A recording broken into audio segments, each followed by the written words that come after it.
उत्तराखंड राज्य के पचतून विकासनगर में विधायक श्री मुन्ना सिंह चौहान जी ने विभिन्न प्रजाति के पौधों का रोपण कर मनाया हरेला पर्व। आपको बता दें कि आज देवभूमि उत्तराखंड में हरियाली का प्रतीक हरेला पर्व बड़े धूमधाम से मनाया जा रहा है।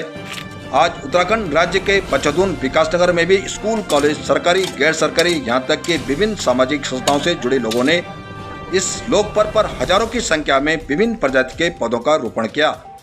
इस अवसर पर विकासनगर के डालीपुर जल विद्युत परियोजना के सिविल इंजीनियरिंग के अधिशासी अभियंता श्री गिरीश चंद जोशी ने अपने अधिकारियों और कर्मचारियों के साथ जल विद्युत परियोजना डालीपुर परिसर में विभिन्न प्रजातियों के पौधों का रोपण किया।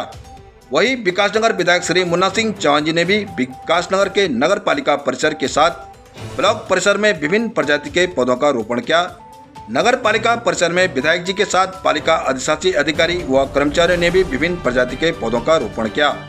साथ ही ब्लॉक परिसर में ब्लॉक प्रमुख सरदार जसविंदर सिंह, खंड विकास अधिकारी अतिया बेगम ने भी वृक्षारोपण किया। इस मौके पर विधायक श्री मुन्ना सिंह चौहान जी ने कहा कि देवभूमि उत्तराखंड में हरेला पर्व आज पारंपरिक परंपरा के साथ धूमधाम से मनाया जा रहा है। यह पर्व केवल आस्था या धार्मिक विश्वास का प्रतीक नहीं है, बल्कि प्रकृति से लगाव और प्रेम को दर्शाता है। उन्होंने कहा कि हरेला को हरियाली और नई ऋतु के आगमन का सूचक भी माना गया है। उत्तराखंड प्रहरी न्यूज चैनल संपादक विनोद रोथाड़ की ये रिपोर्ट।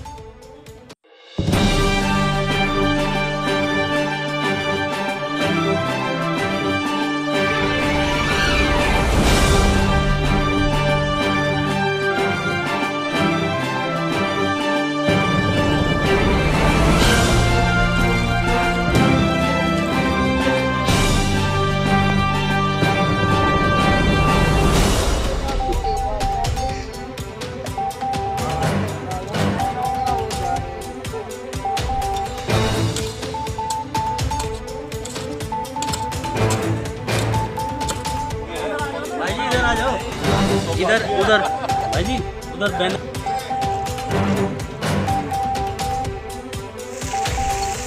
चौहान जी, पूरे प्रदेश में जो है हरेला पर्व जो है बड़े धूमधाम से मनाया जा रहा है और हरेला का जो है हमारा जो लोक पर्व है हरेला है और प्रकृति से सदा पेड़ों से हमारा नाता रहा है। क्या कहेंगे आज इस मौके पे? उत्तराखंड का लोक पर्व है, सबको बहुत बहुत बधाई। और माँ प्रकृति को, मदर नेचर को, पृथ्वी को, धरा को हरा भरा बनाए रखने के लिए वृक्षों का होना बहुत आवश्यक है। और हमारी ये सनातन संस्कृति ही है जो आदिकाल से हम लोग पूजा में भी बैठते हैं तो कहते हैं ओम पृथ्वी शांति, ओम अंतरिक्ष शांति। हम ही केवल हमारा ही भारतीय दर्शन ही है, सनातन दर्शन ही है जो हमेशा प्रकृति पूजक रहा है और आज पूरी दुनिया मान रही है। आज चाहे ब्राजील के अंदर रियो डी जेनेरियो की कॉन्फ्रेंस हुई हो कभी, या आज प्रधानमंत्री नरेंद्र मोदी जी ने पूरे दुनिया को एक दर्शन दिया कि सेव द मदर अर्थ, तो उनको चैंपियन ऑफ द अर्थ का जिसे कहना चाहिए अवार्ड से भी नवाजा गया। तो ये जो आज पूरी दुनिया अब समझने लग गई है कि प्रकृति है, शुद्ध वातावरण है, शुद्ध एनवायरनमेंट है तो जीवन है। केवल अंग्रेजी बोल देने से या भाषा का अंतरण कर देने से थोड़ा ना कुछ होता है। इसलिए मैं लोगों से हमेशा कहता हूं कि हमारे जो पुरखे थे, जो पूर्वज थे, बेशक वो अंग्रेजी नहीं बोलते थे, बेशक वो हिंदी भी नहीं बोलते होंगे,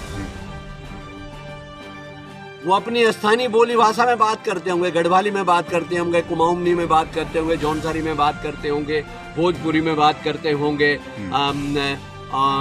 तेलुगु में बात करते होंगे, तमिल में बात करते होंगे, मलयालम में बात करते होंगे, लेकिन वो प्रकृति के महत्व की गहरी समझ थी उनको।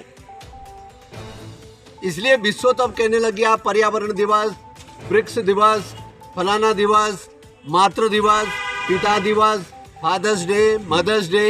ये भारत ही था भाई जो हमेशा कहता था, बच्चों को सिखाते थे, संस्कारों में कहते थे सुबह उठ तो माता पिता को प्रणाम करो, माता पिता के चरण स्पर्श करो, उनका आशीर्वाद लो। तो ये कुल मिलाकर के प्रकृति पूजक का आज ये भारत का ये जो दर्शन है,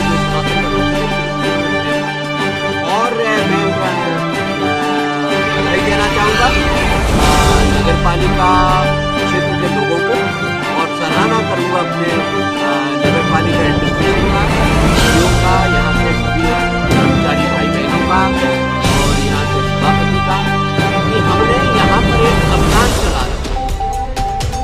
जितने भी हमारे क्षेत्र में स्कूल कॉलेजेज हैं सब में जाकर के हम पौधों का वितरण कर रहे हैं और सुनिश्चित करा रहे हैं कि हर जगह पौधों का रोपण हो। प्रधानमंत्री नरेंद्र मोदी जी ने एक बात इस बार और कही, 140 करोड़ देश में एक पेड़ माँ के नाम, एक पेड़ माँ के नाम। जिनकी माता श्री जीवित है वो माँ का हाथ लगा करके एक पेड़ जरूर लगवाएं और जिनकी पूज्य माताएं दिवंगत हो चुकी हैं वो माँ के नाम पर माँ की तस्वीर लेकर के कहीं ना कहीं वृक्ष लगाएं। और हमेशा ये इसलिए ऐसा उन्होंने इसलिए कहा कि जो माँ के नाम पर वृक्ष लगाएंगे, माँ को साक्षी मान करके जो वृक्ष लगाएंगे वो सदैव आपका स्मरण कराता रहेगा कि ये आपके माँ के नाम पर है।